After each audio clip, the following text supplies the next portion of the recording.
iRadio 3,33 FM. Hai listeners, dengarkan baik-baik sebelum suara itu memanggilmu.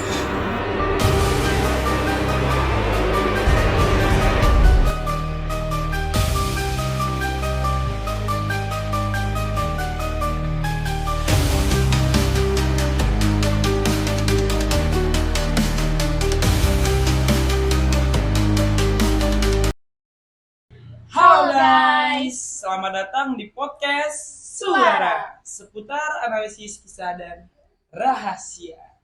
Bersama saya di sini Alfarizi dan rekan saya. Nisa.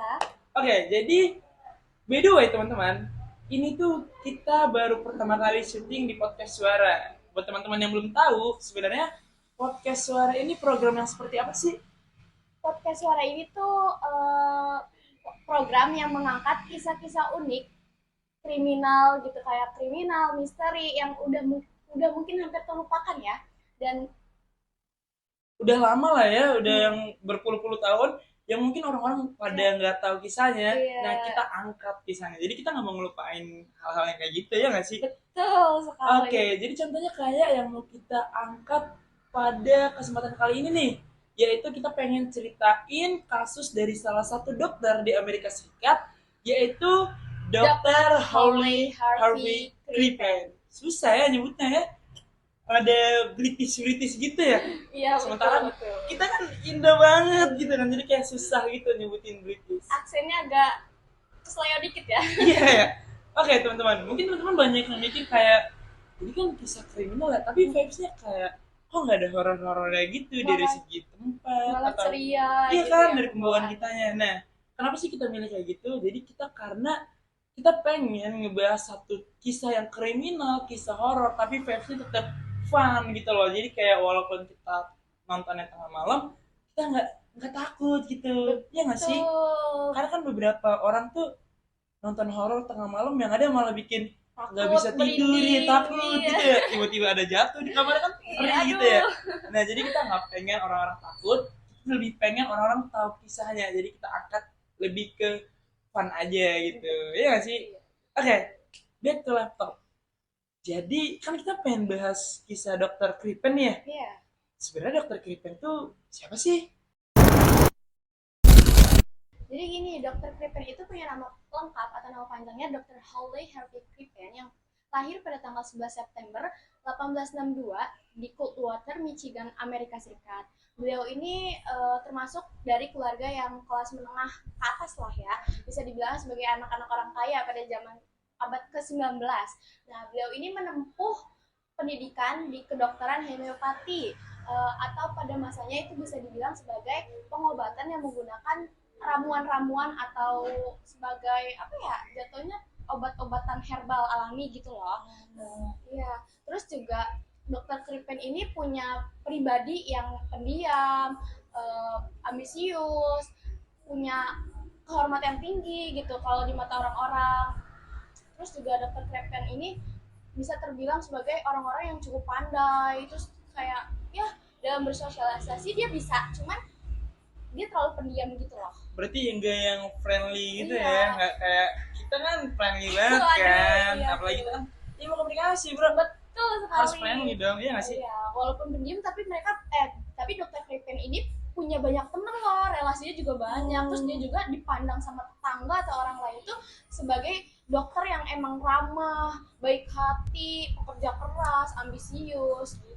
Oke, nah by the way ya, sebelum kita take podcast ke sini nih, bahkan sebelum sini tuh sempat research lagi kan ya, kayak ternyata yang gua tahu tuh kehidupannya si Dr. Krippen ini tuh berubah setelah dia nikah nih sama istrinya si Cora Turner ya kalau nggak salah Iya, namanya. Cora- Iya kan si Cora ya. Nah si Cora ini kan seorang perempuan yang ternyata kepribadiannya itu berbanding kebalik sama Dr. Krippen yang dimana si Cora ini dikenal dengan nama panggung Belle Elmore. Iya, Belle Elmore. Iya, Belle Elmore. Dan ternyata si istrinya ini itu suka tampil, berani, terus ya namanya penyanyi ya harus Betul. pede dong, berbeda Karena sama si Dr. Krippen tadi ya nggak sih? Dr. Krippen kan terkenal dia ramah, pendiam, berbanding Ambisius, kebalik lah, ambisius iya. ya, berbanding kebalik lah pokoknya sama istrinya gitu Iya, kan. betul.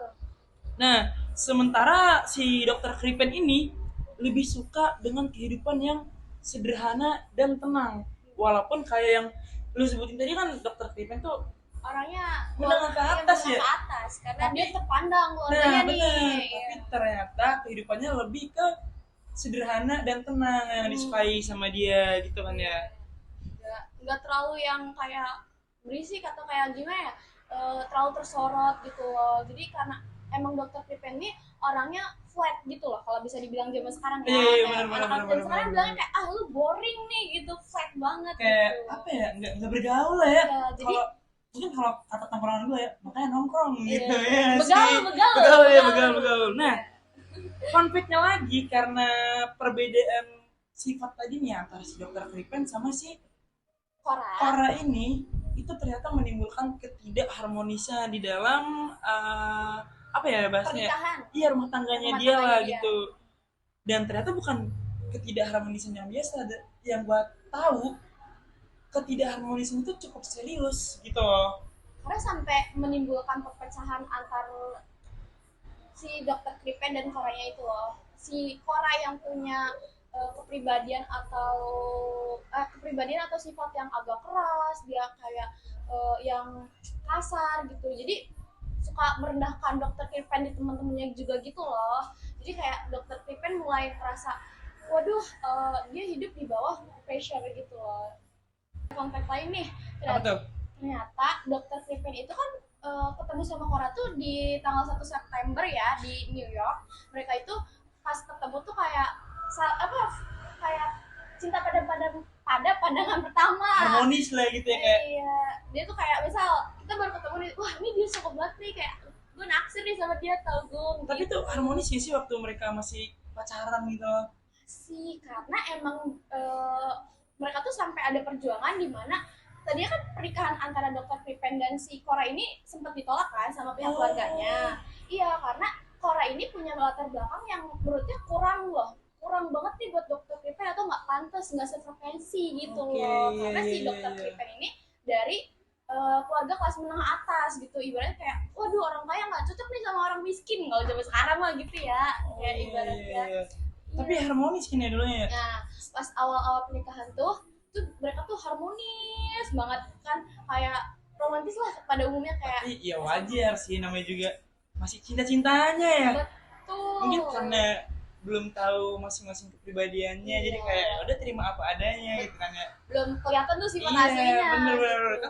kan. Sekarang kayak yang tadi disebutin, udah Kelihatan nih. harmonis nih. Sampai ya kita lihat aja ntar ujung-ujungnya kayak gimana. Nanti bakal di spill nggak sih? Spill dong. Spill dong ya. Oke, ini kita lanjut ke yang gue dengar nih ya. Katanya dia sempat pindah ke London, bener gak sih?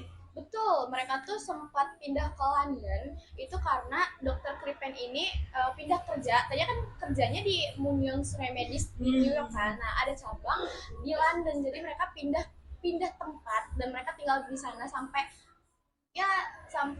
akhir hayatnya mereka lah gitu.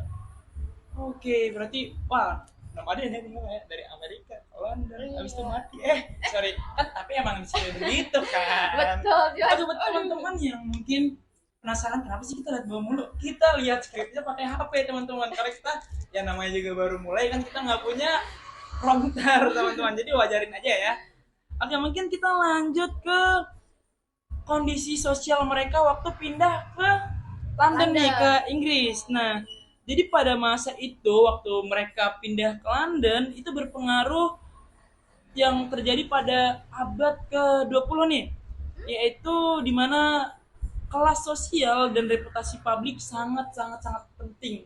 Ya biasa di London waktu abad 20, kalau misalnya teman-teman mengerti politik mungkin tahu lah ya gimana gapnya dulu di Inggris itu gitu kan ya. Habis masa penjajahan. Iya, apalagi ya kasta-kastaan Iya, biasa betul. ya Di sana kan. Memang diaturnya dengan kasta ya. Oke, gue jelasin aja deh. Masyarakat London di tengah budaya yang menilai seorang dari status, pekerjaan, dan gaya hidup itu kayak orang baru kesana kayaknya culture shock nggak sih? Iya kan? Langsung waduh kok gini banget ya, beda banget ya, apalagi orang Indonesia yang ke sana. Apalagi gue kayak kalau sana tuh udah paling bawah nih. Iya. Orang warlocknya di sana, di sini gue di bawah nih. Udah paling bawah ya. Ini kayak rendah banget kita ya, anjir lah. Oke, kita dari mana tadi ya? Sampai di abad 20 status sosial Dr. Crippen. Oh iya benar. Nah, jadi Dokter Crippen ini sebagai dokter homeopati yang tadi jelasin tadi, yang di Amerika, yang ternyata posisinya itu nggak tinggi di dunia medis. Nah, jadi kan Betul. yang kayak diceritain tadi aja, di Inggris tuh kayak ada kasta-kastaan dari Iya. pekerjaan. Apalagi dia ini jadi seorang medis di Inggris. Jadi beliau ini ternyata sering dianggap bukan bagian dari kalangan profesional yang terhormat gitu. Yang dimana dokter Crippen ini kerap kali menghadapi tekanan sosial yang cukup besar. Di satu sisi harus mempertahankan citra kedokterannya. Status sosialnya Iya, sebagai benar banget. keluarga Crippen. Nah, di sisi lain, hidupnya tidak sesuai dengan apa yang udah diharapkan sama beliau gitu. Karena Ibaratnya Dr. Crippen udah menyusun nih dari awal sampai akhir gitu. Kayak orangnya karena dia tersusun, ambisius dan pekerja keras, jadi kayak wah lu harus punya planning dari awal sampai akhir. Cuman ya apalagi backgroundnya dia di Amerika kelas menengah ke atas, tapi karena karirnya di medis yang bukan orang yang kelas tinggi ya mungkin ya, di kedokteran, jadi di Inggris kayak lu siapa sih gitu kan sih. fun fact tuh dokter homeopati itu bukan termasuk ke dokter umum pada Oh, masa itu. iya. Karena mereka cuman ibaratnya kayak kalau zaman sekarang ya penjamu ramuan obat-obat gitu Oh, loh. iya. Kayak ahli-ahli obat gitu, ramuan. Kayak kalau sekarang sih terkenalnya homeopati itu dokter sebagai dokter yang memeriksa telinga, mata, kayak gitu. Oke nih, jadi kan kalau gua tangkap nih dari kita obrolin tadi, dokter Crippen ini kan orang yang good attitude lah ya, walaupun selingkuh Tuh. dikit. Bahkan itu di Ya, itu belakang di luar, ya. di luar dari kasus yang mau kita angkat nih. Nah, jadi kan yang kita mau angkat nih kasus kriminal dokter Hawley Harpen Crippen. Crippen. Tapi itu Nah. masih termasuk gak sih? Karena kan memang dari awal tuh bumbu-bumbu apinya tuh dari sana gak sih? Jadi kayak Yes.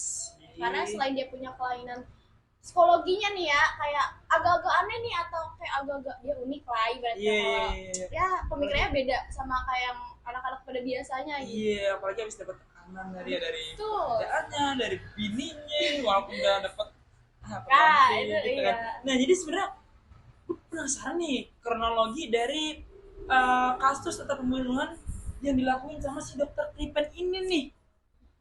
Nah, itu sebenarnya kasus yang kayak gimana sih, atau apa sih yang dilakuin sama dia gitu loh?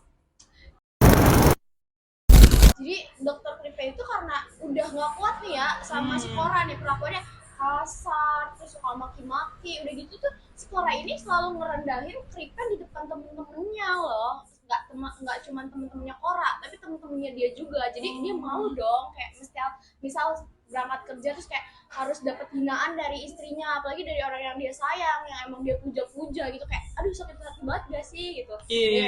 Ya si dokter Crippen ini mulai ada pikiran rasa-rasa kayak pengen gimana ya kalau misalkan si Cora ini menghilang gitu, kayak Oh iya, gua nangkep nih. Kayak dia udah capek banget nih sama si Cora ya. tapi gimana sih caranya biar dia tuh hilang tapi gak ketahuan sama orang gitu loh. Jadi biar kayak tetap dia bisa menjalani hidupnya dengan baik tanpa ada catatan kasus kah atau dia ada nama buruk gitu loh. Jadi si dokter Crippen ini karena memang punya apa ya, jadinya kayak pemikiran yang unik tadi, dia mulai cari-cari adegan-adegan yang kayak gitulah, terus dia udah mulai mempelajari dan mau mempraktekkan si Cora tersebut. Berarti belajar dulu nih, belajar ngebunuh orang gitu ya. Iya, karena kan fetish orang Iya suka beda-beda. Iya sih, ada orang yang kayak gak tega, ada orang yang kayak mati loh gitu kan, apalagi yang banyak lah beritanya gitu kan. Karena kan dokter Crippen juga termasuk sebagai orang yang berdarah dingin kan. Oh Karena iya, dia benar-benar pendiam pendiam, gitu. ramah gitu ya, Iya. dan gak disangka-sangka ngebunuh. Iya, Oh. tetangganya pun bahkan merasa kayak nggak ada yang janggal selama si Cora ini menghilang. Iya. Jadi memang dibikin sengaja Cora ini menghilang. Jadi mulai tuh ya si dokter Crippen ini udah mulai merencanakan kasus pelenyakan dari si Cora ini, Cora Turner alias si istrinya Dr. Crippen yang paling dia sayang ini gitu loh. Jadi selama seminggu setelahnya si selingkuhannya tadi udah mulai berani ke rumah dan mulai pakai baju dan perhiasan semuanya, kayak dia udah kece banget tuh pakai baju-bajunya si Cora, pakai perhiasan-perhiasannya Cora, bahkan berdandan seperti Cora gitu. Jadi kayak udah ibaratnya saya tuan rumah di sini gitu, kayak udah teralihkan nih istri pertama dengan selingkuhan. Gue jamin ya, kalau dia tinggal sekarang di Indo, gue jamin Instagramnya pasti udah diserang sama warganet. Iya sih, udah langsung digrebek kayak rumah Saroni. Udah pasti. Gila. Tapi nih ya Zi, sebelum 1 minggu pelenyapan itu, di tanggal 31 Januari 1990, Crippen dan juga si Cora ini sempat ngundang temen-temennya makan loh di rumahnya. Kayak masih biasa aja gitu loh, kayak ya udah kita masih have fun, masih ibaratnya barbekyuan gitu malam-malam. Terus tapi setelah dari si teman-temannya diundang ke rumahnya ini buat makan-makan, itu tuh nggak lama kan 1 minggu dia hilang ya. Terus si Crippen ini beralasan ke teman-temannya karena teman-temannya nyariin kan, atau sekarang nggak manggung, karena juga si Cora nggak kelihatan nih, biasanya kita giba bareng gitu. Dia tuh bilang kalau si Crippen ini bilang nih, si Cora itu lagi pulang ke kampung halamannya alias di Amerika Serikat tadi. Oke, tapi ya setelah kematian itu selang beberapa hari deh kalau nggak salah, atau beberapa bulan gitu, gue juga rada lupa.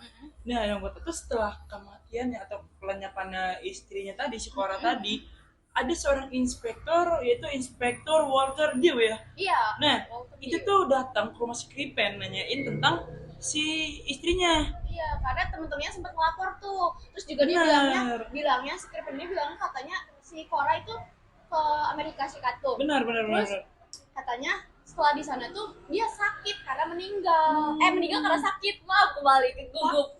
Tapi gue sedikit salut nih sama si Dr. Crippen. Kan dia habis membunuh istrinya ya.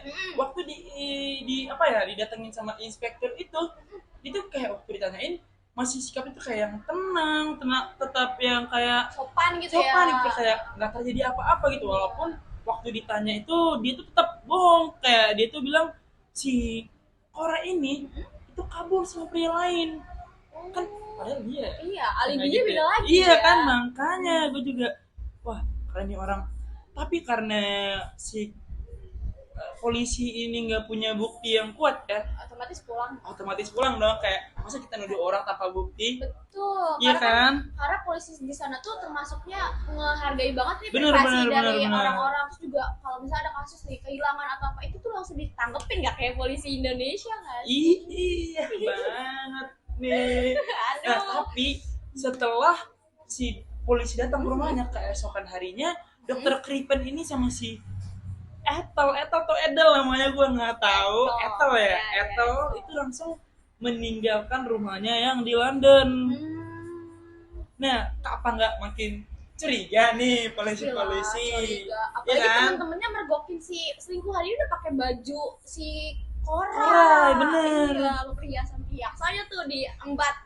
Nah, karena polisi curiga, otomatis polisi ini kembali dong ke rumahnya Crippen dan polisi ini memutuskan untuk menggeledah seluruh ruangan dari rumah si Dr. Crippen, termasuk ke ruang bawah tanah. Bener. Nah, dan ternyata di ruang bawah tanah inilah mereka menemukan sisa tubuh manusia tanpa kepala, tanpa tangan, tanpa kaki, dan terbungkus kain piyama pria. Gade. Wow, serem juga ya. Serem kan? Dari sosok yang pendiam, kayak ibaratnya kayak misalnya nih, kita tetangga Dr. Crippen, terus kita nggak bakal nyangka nggak sih kayak bakal ada mayat di rumah Dr. Crippen yang ibaratnya dia punya kepribadian pendiam, yang kepribadian yang emang flat, pekerja keras, yang nggak kelihatan sama sekali mencurigakan gitu. Ternyata iya, sama ada satu lagi yang sedikit kejam sih kalau menurut gue sih kejam ya. Apa tuh sih? Ternyata sebelum dia caci nih, sebelum dipotong-potong nih,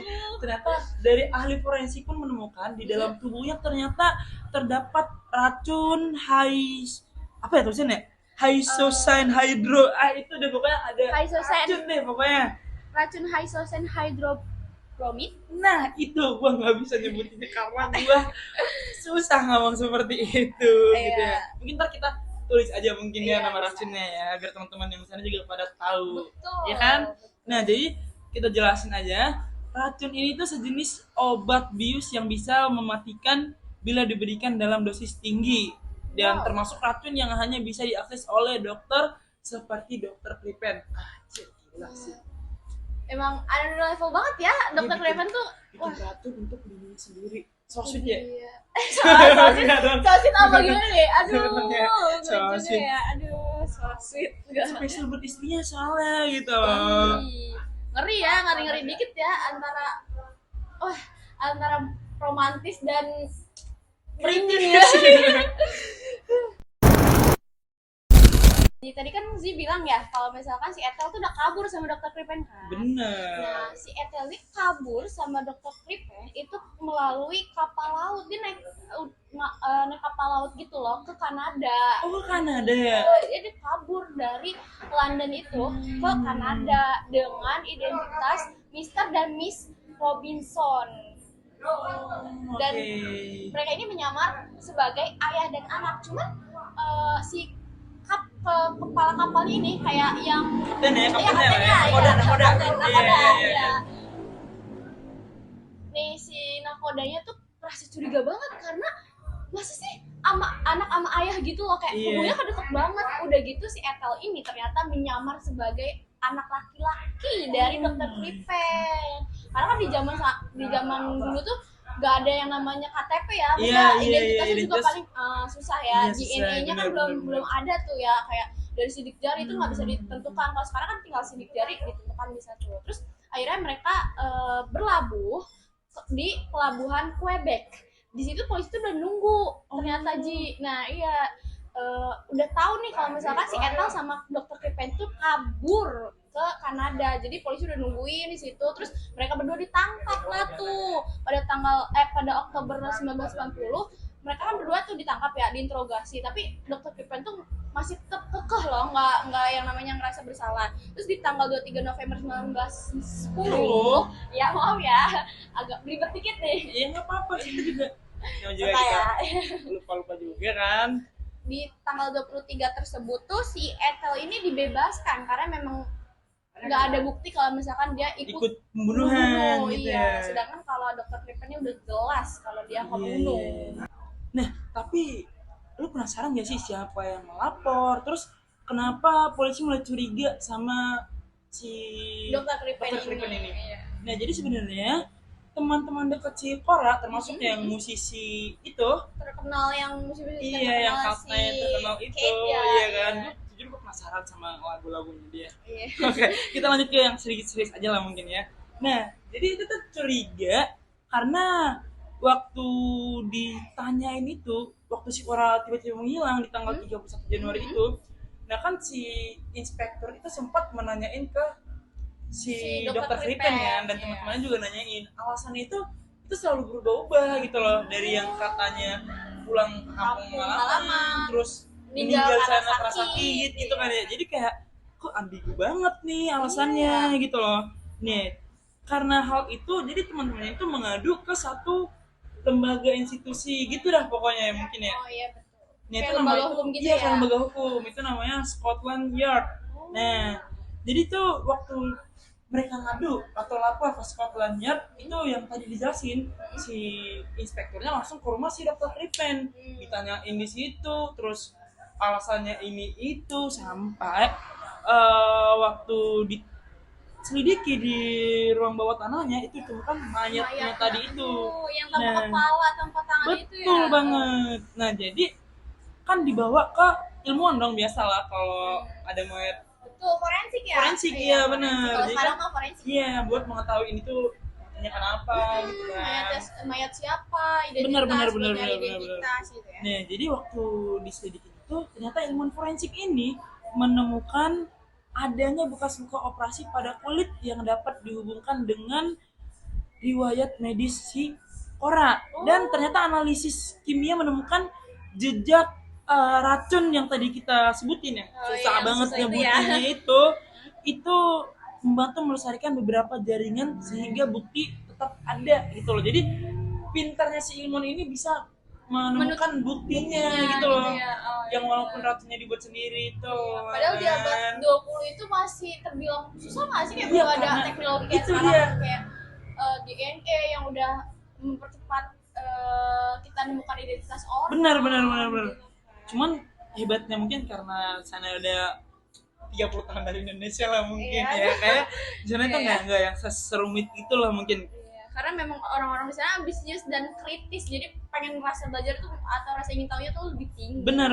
Nah jadi dari penemuan bukti-bukti tadi ini itu menguatkan dengan pembunuhan si Kripen ini. Otomatis setelah kuat bukti-buktinya itu langsung dibuat surat perintah dan penangkapan. Nah, surat perintah dan penangkapan ini tuh pertama kali dikeluarin pas si Ethel dan si Dr. Kripen ini kabur lewat jalur laut, yang mereka itu naik kapal SS Montrose. Oh, Iya, itu yang udah dia, nyamar iya, jadi nyamar jadi anak dan bapak. gila banget, apalagi jadinya anak cowok. Iya, kan kelihatan dong kayak Ethel kan perempuan muda yang Iya, karismatik gitu, iya. pas kelihatan banget kan. Benar. Terus kayak- Nah, terus di situ ada peran radio nirkabel yang dari si kapten itu, di mana mereka itu ngerasa kalau si ayah dan anak Mr. and Mrs. Robinson ini tuh kayak aneh banget gitu loh, gitu. Jadi kayak si mereka ini mulai ada adegan kejar-kejaran sama si Inspektur Walter Dew tadi di Iya, kapal, iya. terus kayak yang kapal cepat Kanada gitu, lari kaburnya tuh ke sungai gitu loh. Sungai Este- Lawrence, ya, ya. betul. Terus kayak si inspektur itu nyamar gitu sebagai pilot kapalnya. Terus kayak dia tuh naik terus ngedeketin Dr. Kripen, terus si Dew itu mulai membuka kayak kedok-kedoknya gitu loh, jadi kayak mulai digali, dipancing, Iya, dipemantik iya. gitu loh, biar si Kripen ini ngomong. Terus di situ ada percakapannya kalau misalkan si inspekturnya itu kayak ngomong nih ke Dr. Kripen, dia bilang gini, "Good morning, Dr. Kripen, do you know me? I'm Chief Inspector Dew from Scotland Yard." Terus kayak Dr. Kripen tuh menyerah gitu, udah langsung kayak, aduh ketahuan nih gitu loh, kayak dia langsung ya udahlah kita pasrah aja karena udah ketahuan banget nih. Terus dia langsung ngomong, si dokternya itu langsung thank God it's over gitu loh. Mungkin Kayak, kalau bahasa iya. sekarangnya god damn. Langsung kayak Iya kan? Iya. hyperactive gitu Iya, ya. iya. Aduh, kayak Kripen tuh sama Ethel tuh langsung ditangkep di atas kapal cepat tadi yang SS Montrose. Itu kan pasti kayak bakal bikin heboh penumpang lainnya kan, istilahnya kapal-kapal itu tuh memang yang transportasi umum yang sering dipakai Iya. gitu loh. Iya. Tapi kan kalau misalnya ditangkap, tapi si inspekturnya nggak nyediain bukti-bukti kan kayak masih aneh gitu kan, walaupun udah punya bukti gitu kan ya. Nah jadi di sini tuh dijelasin bahwasanya si bukti-buktinya itu udah dibawa sama si forensik ini yang nyelidikin waktu Dia itu gitu nyelidikin loh, yang mayatnya, mayatnya, itu, potongan-potongan jaringan ya. tubuhnya Ini udah gitu kan ya. ya, udah diteliti itu. Nah, ahli forensik ini tuh menjadi saksi kunci pada persidangan lah pokoknya. Yang namanya persidangan pasti iya. ada Pasti saksi ada, dong, harus harus- ada bukti-buktinya dong ya kan. Forensik harus jadi bukti utama lah ya. Nah, meskipun kemudian historiografi modern tetap mempertanyakan beberapa aspek identifikasi tersebut, ada juga kontroversi modern tentang validitas bukti DNA yang pernah diuji puluhan tahun kemudian.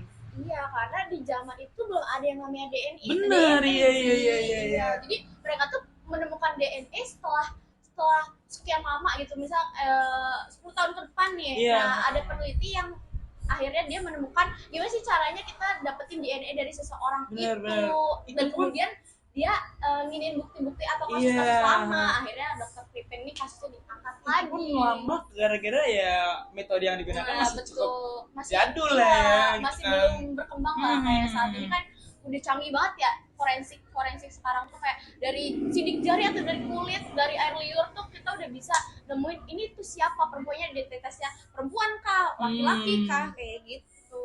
Jadi kasus ini tuh udah termasuk sebagai kasus yang fenomenal karena dia sebagai kasus yang pertama kali ditemukannya DNA. Oke. Tapi ini tuh jadi perdebatan tau sama sejarawan-sejarawan, karena yang diperdebatkan itu sebenarnya apakah identifikasi torsi ini benar-benar cukup kuat, apakah beberapa bukti yang diperlakukan secara adil dan dalam proses pengadilan, dan apakah tindakan penyelidikan pada waktu itu sudah mengikuti standar yang sekarang kita anggap wajib gitu, Jadi terutama dari buku-buku dan studi modern gitu kan ya. ya. Nah, untuk menyoroti keterlibatan sosial, bias gender, dan keterlibatan teknik forensik yang dari si ahli, oh ya by the way, ahli forensiknya itu namanya Edward Dian. Oh iya. Nah, beliau ini yang bisa mempengaruhi Interpretasi dari bukti tersebut, Itu keakuratan dia. atau validitas dari si hasil yang Yang udah disediain bukti-buktinya lah gitu kan ya. Iya, sebelum di persidangan nantinya ya.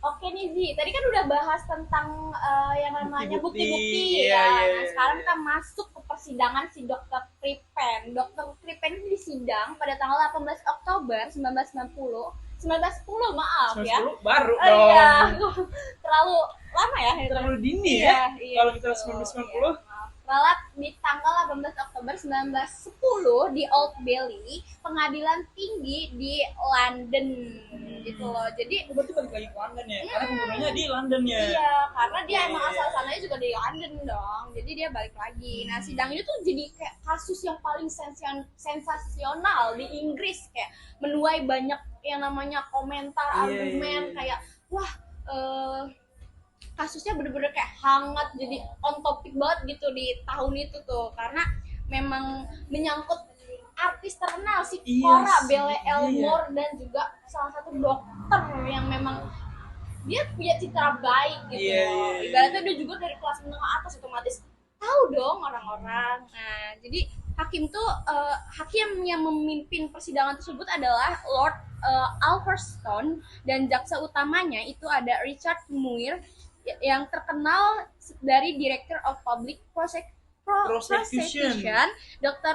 Kripen yang diwakili oleh pengacara Arthur Tobin. Oke, nah terus gimana tuh tentang bukti sama jalan sidang, kayak korelasinya dari bukti dan sidang tuh kayak gimana, adakah konflik-konfliknya atau berjalan mulus aja gitu? Pasti ada dong, kayak bukti-bukti dari kunci 5 pengadilan yang diajukan di pengadilan tuh ada 5. Yang pertama tuh ada kayak potongan tubuh tanpa kepala itu yang jadi Oh iya. jadi bukti utamanya, karena ditemukan di ruang bawah tanah dokter Di Kripen. rumahnya gitu kan, jadi bukti itu kayak, kuat gitu ya. pastinya kayak apalagi bekas operasi itu sangat cocok sama si Cora, karena Cora punya bekas luka operasi tersebut di tempat yang sama. Terus yang kedua itu ada jejak racun hyosin. Wow, hyosin susah ya. Di sini, Ya, kita karena kita susah juga susah juga nyebutinnya. jawabnya ya. Iya. Maaf ya ini. Nah, itu yang katanya cuma bisa diakses sama dokter Kripen. Betul. Terus Karena kan kalau dia juga misalnya, dokter. iya, kalau misalnya cuma bisa diakses sama dia, orang lain yang ngebunuh kayaknya aneh banget. Betul, karena orang biasa tuh nggak bisa dapat akses Iya, buat benar. obat-obatan terlarang kayak Benar, gitu. benar. Itu antara sosit dan merinding ya, yang kayak tadi kita bilang. Bener banget. Yang ketiga itu ada pakaian dan perhiasan dari si Cora yang dipakai oleh Si Ethel. Ethel. Jadi motifnya kayak berselingkuh nih, iya bunuh aja. Heeh, Gitu kan ya. iya. Oke, terus yang keempat itu ada yang namanya bukti dari jumlah pembelian racun tadi loh Bung, kayak Ezi maksudnya. Karena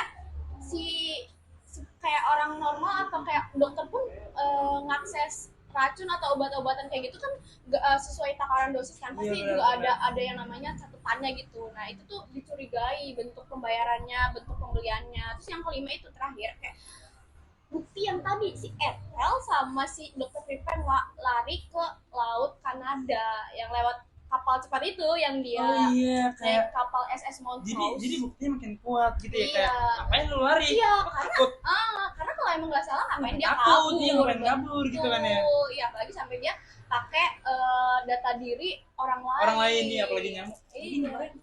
Jadi cowok Iya, kayak nyamanya si Ethel kelihatan banget nih gitu. Kenapa dia sampai harus nyamar? Iya, Terus iya, kayak kayak kenapa si Ethel ikut-ikutan ya? makin mencurigakan gitu Betul ya. banget. Jadi orang-orang pun si inspektur itu langsung wah gitu.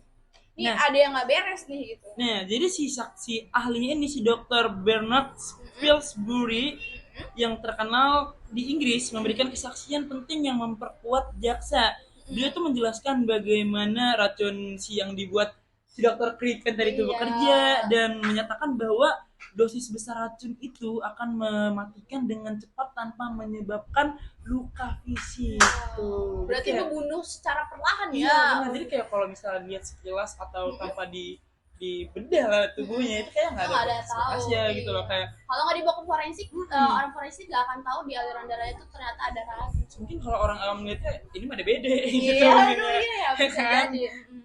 Oke, jadi si Crippen ini tetap hebatnya ya, tetap tenang gitu loh selama persidangan walaupun bukti-bukti itu udah kuat. Terus sebenarnya nggak tahu dia tuh emang kepribadinya tenang atau emang gara-gara dia kayak ada aneh. Unik Iya ya, kan, unik iya ya. benar-benar. Ya, ceritanya terbilang unik ya daripada anak-anak pada masanya itu ya. Iya, tapi di situ tuh dia tuh masih bersikeras kalau dia tuh nggak ngebunuh istrinya gitu dan mengaku nggak tahu apa-apa tentang potongan tubuh yang ditemukan. Dan menurutnya si Cora ini meninggal di rumah secara sukarela dan tidak mungkin pernah kembali. Tadi katanya sakit, pulang ke pulang kampung ke kampung, halaman. iya matinya pun di kampung halaman. Iya. Ini tiba-tiba mati sendiri karena keinginan sendiri kayak aneh gitu Iya. kan ya. Masa dia bilangnya ke Amerika Serikat tapi balik lagi ke London gitu. Nah, maka dari situ para jaksa itu ngerasa alasannya ini nggak masuk akal, terutama karena bukti Aneh. ilmiah dan perilakunya ini gitu. Di balik tenangnya itu ya Mhm. ternyata Tapi ternyata sidangnya itu, gua nggak tahu ya persidangan pada umum itu berlangsung berapa tahun atau berapa lama gitu. Cuman yang si Dr. Crippen ini persidangannya itu berjalan selama 4 hari. cepet banget ya, Cepet ya terbilangnya berarti hitungannya ya. iya. Dari tanggal 18 sampai tanggal 20 Oktober doang nih. 22. 22 ya, sorry. Iya, Udah 22. 18 Iya. tambah 4 22 ya benar-benar. betul.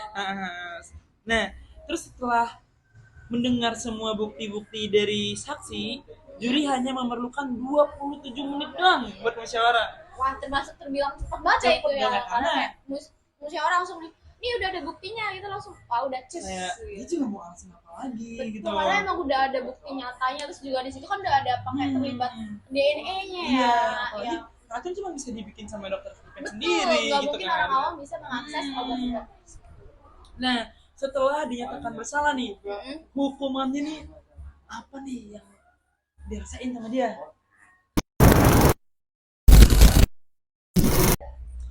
Nah, setelah terbukti nih beliau bersalah nih si Crippen ini nih, Iya, anjir, gue kayak kesel gitu kan karena Kayak udah nggak deket fiktif, tuh. anjir. Iya betul. Ya sih. Dia langsung kayak Ya, jadi hukuman dan eksekusinya ini diponis kayak gimana sih?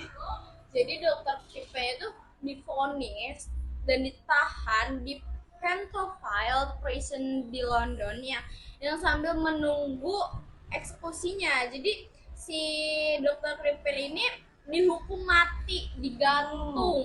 Iya, terus tapi dia tuh tetap tenang gitu loh, karena pembawaan dia yang emang pendiam gitu, dan emang dia tuh yang berdarah dingin gitu loh sih. Iya. Jadi ya otomatis dia kayak nggak ngerasa ada emosional lagi gitu, karena dia udah saking sering diinjek-injek sama istrinya. Jadi dia kayak ngerasa ya udah dia juga kayak biasa aja. Terus juga dia sempet nulis beberapa surat tuh buat si Ethel alias si selingkuhannya Selingkuhannya itu. ya? Iya, sekretaris idamannya dia itu. Sebenarnya kalau gitu gue sih serem ya jadi selingkuhannya ya. Iya, kayak kok dia masih bertahan Iya, gitu ya, kan? kayak, apakah dia sama-sama unik atau gimana ya, atau emang udah Mungkin. bulol kali Cuma ya. kita di sini nggak ngebahas sih selingkuhannya, kita ngebahas dokter Crippen. Iya, kayak si dokter Crippen ini ternyata nulis surat cinta dan meyakinkan bahwa dia bakal dikenang sebagai orang yang salah paham sih. Dia salah paham. Maksudnya kayak orang-orang tuh mengenal dia sebagai orang yang disalahpahami, atau ibarat kayak dia tuh sebenarnya nggak bersalah tapi Iya, dijatuhi iya. hukuman yang bersalah gitu. Jadi ibaratnya dia sebagai korban yang tidak bersalah tapi Iya. harus direnggut nyawanya gitu sih. Terus di tanggal 23 November 1910 itu tuh di pagi hari Dr. Harvey Crippen ini tuh dieksekusi dengan cara digantung oleh Algojo John Ellis di penjara Pentonville tadi. Iya, terus dia eksekusi itu berlangsung singkat karena memang digantung kan tuh sama si Algojo itu, terus dia langsung meninggal dengan tenang tanpa perlawanan gitu dia ya. emang gak keluarin ekspresi dan emang diem aja gitu. Tapi yang gue denger nih, si selingkuhannya si Ethel nih, Ethel ini itu katanya sempat diadili juga nih, katanya iya, atas betul. tuduhan membantu pelarian. Iya, karena dia kan lari tadi ke Iya, sungai Lawrence. Kanada ya? Iya, Kanada. ya? Iya, Iya pakai kan? kapal cepat. Tapi tetap beliau dinyatakan tidak bersalah dan kemudian dibebaskan lagi nih. Wah, dia bolak-balik masuk penjara terus bebas lagi bolak-balik. Kunjungan penjara ya jadi. Terus karena biar ngebersihin namanya mungkin ya, beliau ini meninggalkan Inggris dan hidup dengan identitasnya yang baru. Mungkin sebagai cowok kan identitas baru. Ini sebagai cowok gitu ya. Waduh, kalau sebagai cowok juga bingung. Iya ya. Ya tadi Jadi pasangan barunya gimana ya? itu dia.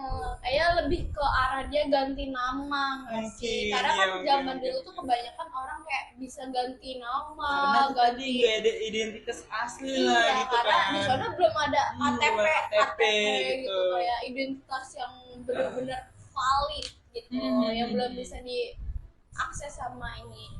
Nah, jadi sebenarnya kasus ini itu jadi legenda dalam sejarah kriminal yang ada di Inggris. Karena ini ternyata jadi kasus pertama di dunia di mana pelaku tertangkap berkat teknologi radio nirkabel. Oh, nirkabel.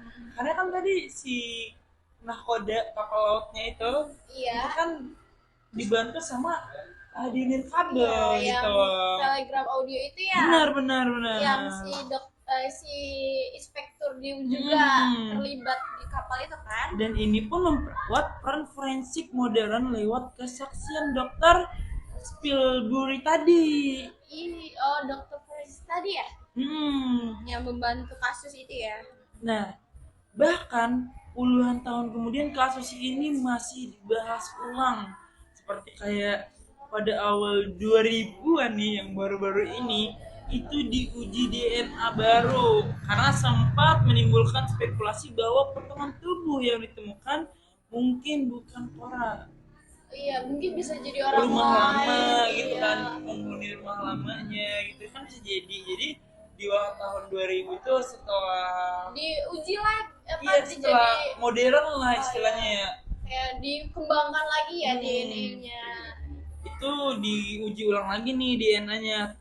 Tapi walaupun udah lama, beliau ini tetap bukti itu masih kontroversial dan tidak pernah mengubah catatan resmi bahwa Crippen memang pelakunya.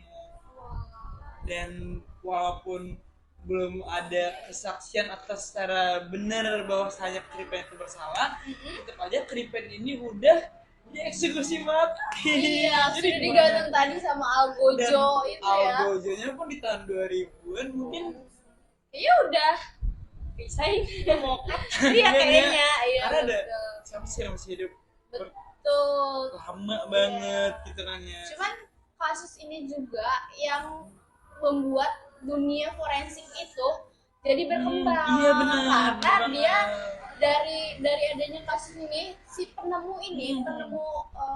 cara menemukan DNA ini, dia jadi kayak tahu nih gimana caranya buat nginin identitasnya. Jadi dia ngembangin dan sampai sekarang itu tuh masih cerita dokter Crippen ini masih diceritain ulang sama orang-orang forensik. Kayak misal kayak kita nih baru mau belajar ke dokteran forensik gitu. Nah, jadi kayak ini tuh dokter Crippen tuh sejarahnya tuh pasti bakal diceritain lagi karena memang awalnya sih kiblatnya lah ya, kiblat forensik ya. Betul. Tapi mungkin buat teman-teman yang belum tahu gimana cara kerjanya forensik, teman-teman bisa lihat di TikTok, di YouTube platform favorit. karena kita juga itu bukan orang forensik. Iya, kita juga agak kurang tahu ya. Iya, nah jadi itu dia tadi Kisah kisah dari nyata kasus kriminal dari Dr. Dr. Hawley Hawley Harvey Crippen. Crippen. Mungkin kalau disimpulkan kriminal itu udah ada lamanya, dan gimana cara mau ngevonisnya, gimana persidangannya itu kan gak jauh sama sekarang ini gitu kan ya. Betul. Dan gue jujur gue baru tahu juga ternyata kriminal pertama yang terjadi di Inggris itu yaitu kasusnya dari Dr. Hawley Crippen gitu ya. Mungkin buat teman-teman yang pengen tahu lebih detail lagi dan tahu lebih lanjut lagi bagaimana kasus dari Dr. Crippen ini, boleh langsung aja di searching entah itu dari Google atau dari YouTube atau Platform lainnya. iya benar.